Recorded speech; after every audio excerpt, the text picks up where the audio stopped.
இந்த பெட்டில் இருக்கிறவங்க ஒவ்வொருத்தரும் பேஷண்ட் இல்லைம்மா, ஒவ்வொரு டிபார்ட்மெண்ட். இவர் அம்மா அப்பா சேர்ந்து 6 பேர். இந்த 6 பேருக்கு இவர் ஒருத்தர் சம்பாரிச்சுருந்தான்.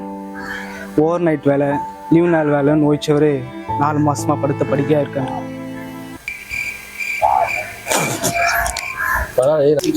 ஒன்றும் இல்லை, சைக்கிளில் போகும்போது கவர்மெண்ட் பஸ்ஸும் ஓடிச்சு.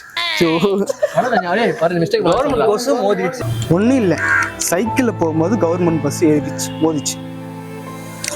பஸ் தொழிலாளி மேலே இருந்த கோவத்தை தகுதியே இல்லாத தொழிலாளர் மேலே இருந்த கோவத்தை தகுதியே இல்லாத பஸ்கியை கொடுத்து ஓட்ட சொன்னால இவரோட 2 காலம் போயிடுச்சு போக்குவரத்து துறை.